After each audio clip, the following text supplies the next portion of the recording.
এই হচ্ছে AGT live 24/7।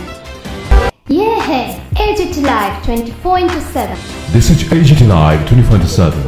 হ্যাঁ, অবশ্যই যে ঘটনা গতকাল ঘটেছে এটা অত্যন্ত উদ্বেগেরই কারণে যে কংগ্রেসের সমর্থক তাদের একজন যুব নেতা নাকি এটা ফেসবুক লাইভ করেছেন এবং সেই ফেসবুক লাইভে মুখ্যমন্ত্রীর বিরুদ্ধে কিছু কটু কথা বলেছেন। আমি দেখিনি যদিও, যেটা আজকে দু একটা পত্রিকাতে উঠেছে।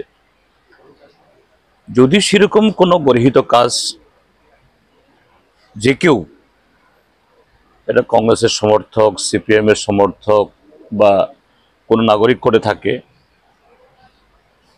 মুখ্যমন্ত্রীর বিরুদ্ধে, এবং এটা যদি যে সেরকম গর্হিত এবং আইনগতভাবে এটা কগনিজেবল হয়, তার জন্য আইন আছে, প্রশাসন আছে, পুলিশ ভূমিকা নেবে। কিন্তু রাত্রেবেলা পৌঁছে গেল কোন দিন যে যার বাড়িতে গেছে, যে মহল্লাটা, এটা একটা সংখ্যালঘু অধ্যুষিত একটা এলাকা, একটা ঈদ উৎসব চলছে, গোটা এলাকাতে একটা উৎসবের মহল। এমনিতে এটাকে কেন্দ্র করে এই গত 7 তারিখ রাত্রিবেলাতেও আমাদের পুলিশ বাহিনী, বিশেষ করে পশ্চিম থানা, এরকম কিছু ধর্মের ঠিকাদারদের চাপে অনেক ঘটনা করেছে। তারপর দিনেই ঘটনা আমি দেখলাম যে একটা ওই ফেসবুক ইয়েতে একটা এরকম একটা ভিডিও ক্লিপ দেখলাম। আমি জানি না এর সাথে ভিডিও ক্লিপের সম্পর্ক কি, যে মুখ্যমন্ত্রীকে দিয়ে মুখে বলছেন আইন অনুযায়ী সব জায়গাতে যা যা ব্যবস্থা করার ব্যবস্থা হচ্ছে। তার মানে এটাও কি আইন অনুযায়ী হচ্ছে? আর কেউ যদি এরকম অন্যায় করে থাকে তার ব্যবস্থা গ্রহণ করবে পুলিশ, প্রশাসন, আইন আছে।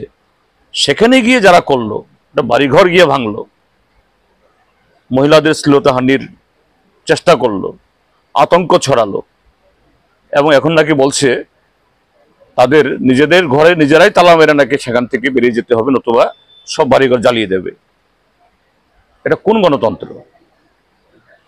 এটা কোন সভ্যতা?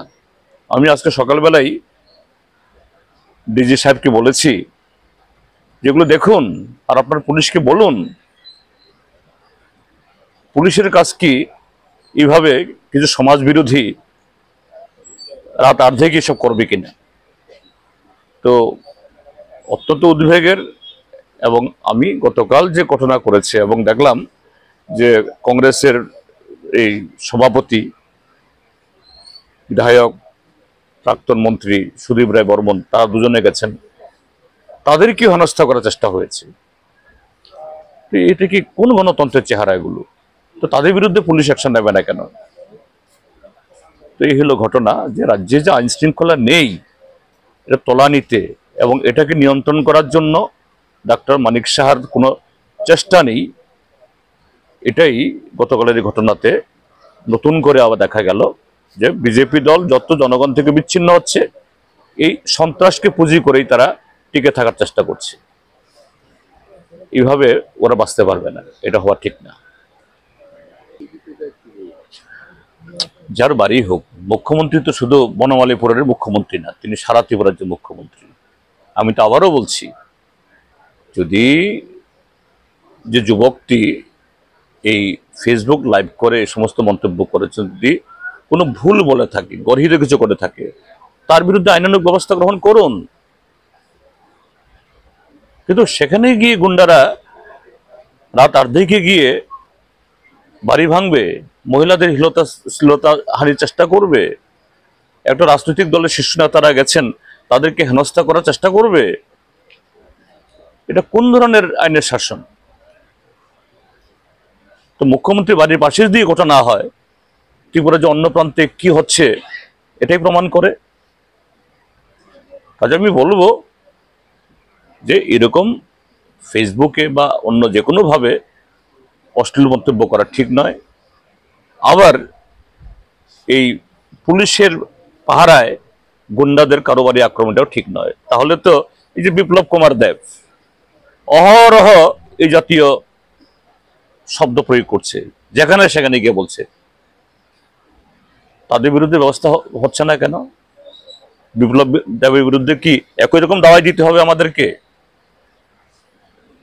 এটা নিশ্চয়ই বাঞ্ছনীয় না, এটা হওয়া উচিত নয়।